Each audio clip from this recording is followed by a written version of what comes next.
Let's go. Where are we going? Outside? Yeah. Oh, nice. I need to take my shirt off, man. It's okay. You got the man bod for it. And it's warm enough at least. Oh, damn it all. One more. I almost got it. Almost got it. Oh, this one's tough. I got a crack in it. Hold on. Ah! Suck it, Cyborg!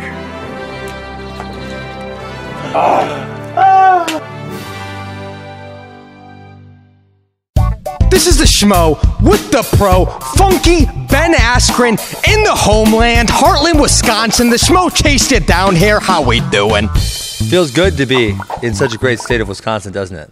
It's great here. You know, a great team like the Green Bay Packers, not like, say, the Chicago Bears.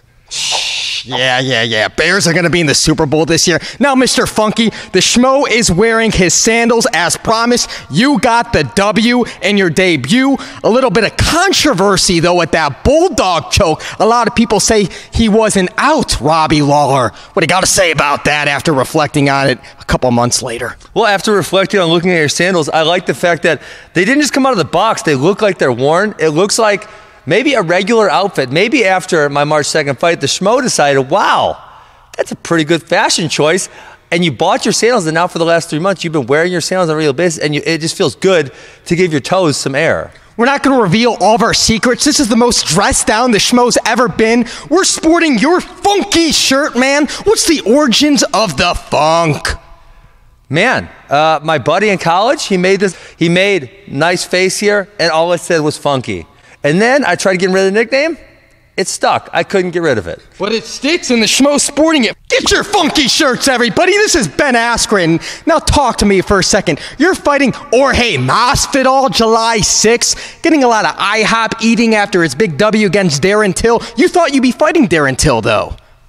Yeah, I thought Darren was going to win, but George, he got some power from that IHOP breakfast, gave him the power to knock out Darren, and I was going to get George, IHOP gift certificate to make sure that the best George shows up on July 6th. He's got a little bit of a wrestling background. He's a veteran like you, man. How do you expect that fight to go down? Are you sure he wrestles? I'm not so sure. Well, Colby Covington, that's his boy. They wrestle together. Your guy, Colby. Did you see them wrestling in the living room? I did. It didn't look so pretty for George. I didn't know. He was getting dominated in the living room. He was. It was bad.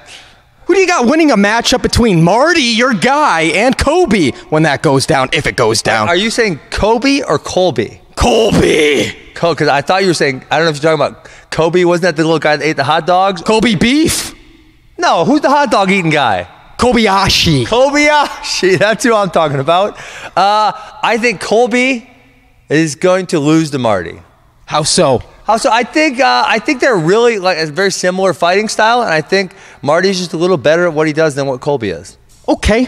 Now talk to me about a guy like Jordan Burroughs. That was a great wrestling matchup. It was a little unsafe, the Schmo thought. They had it on a platform, and he drove you out. Yeah. You didn't get a point. He dominated you, but you could have slipped and hurt your knee. What's the deal with the platforms? Well, I mean, that gives it a dramatic effect, I guess you would say. But, yeah, I thought that was a little bit rude of him trying to push me off the stage. That could have been bad for you. Torn ACL, MCL, you never know. That was like, what, 2 feet off the ground that stage? Maybe more. But I got a no getting hurt policy.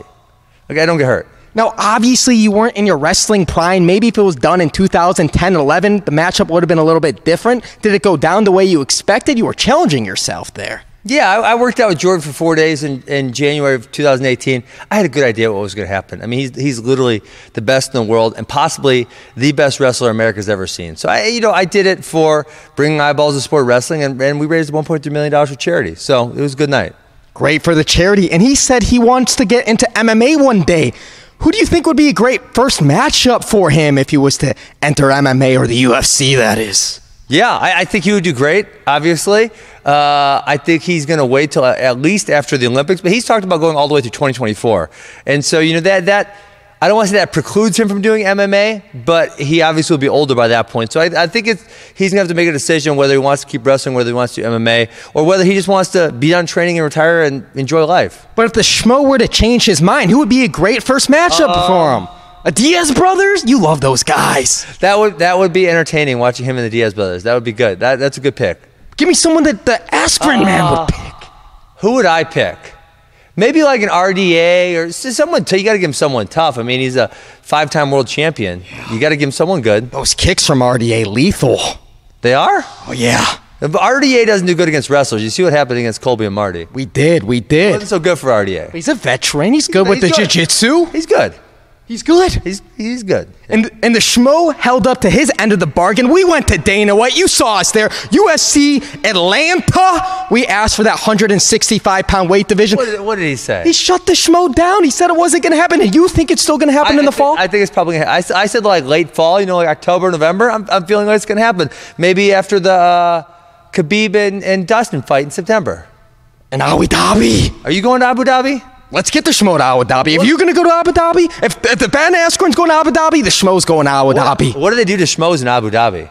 It might not be pretty. Well, I don't know. The Schmo likes dates, and they got good stuff. Maybe some date shakes, dates with chocolate. You ever have dates, Nature's Candy? You gonna wear one of those things over your head? Maybe. A burqa. Yeah, well, mixing it up. If the Schmo's already wearing a T-shirt and sandals, why not wear something like that? I don't think you could wear a T-shirt and sandals. No. They wouldn't go for Stand out like a sore thumb. Yes, you would. They wouldn't do me too well over there. Be so good. No, it wouldn't be pretty. It wouldn't be. No, the 165-pound weight division is going to happen in the fall. Dana said 7-year contract, not going to happen for 7 years. Good thing the Schmo's young, though, right? Yeah. Well, Dana, but listen, this is what I was saying. When Dana says them, the more, so you got to go to a Dana meter, right? Like, is he 0? He's like, or is he like, no way? And when Dana goes, no way, that generally means it's going to happen. Hey, John Jones will never headline a pay-per-view again. Women will never fight in the UFC. I mean, we could just keep going with all the things that he's vehemently said, and then they have happened. And we got to make it a Grand Prix. Make it interesting. Hey, would you let John Jones headline a card? Well, the Schmo's not here to be the judge and executioner. We're here to entertain. Why did you think John Jones didn't show up to that press conference in Atlanta? What was he doing that night before? Wasn't he sick? I don't know. What was he doing the night before? You were probably out on the town, weren't you, Schmo? Well, Schmo's always out on the town. Well, so what was John Jones doing? Well, he got sick the next day. Maybe some food poisoning, yeah? You think bad sushi? Bad sushi? Yeah, I wouldn't eat sushi in Atlanta, man. They're known for some soul food and barbecue. Well, I don't think you can get sick from barbecue. No, you can't, but you can if you eat it here in Wisconsin, man, where it's home of the beer-batted brats and cheese curds. They're so gross. They are gross. So gross. Now it's your home, man, with the disc jockey. Did I say that right? Disc jockey? Disc jockey? Disc golf? Disc golf. There we go. You got the 9 holes. Disc jockey's like... Yeah, it's the DJing stuff. Yeah, 11-acre land. Yes. And you got the 9 holes. I wanted you to come out and play, but you're too scared. You're scared like a chicken. Not scared like a chicken. The Schmo's got to drive back to Chicago next time. Listen, those open workouts will be boring, and we all know it. Okay, that's fine. Now, lastly, we'll get you out of here on this. Next time, the Schmo will do it with you. Can you imagine the Schmo playing disc golf? We'd be good at it.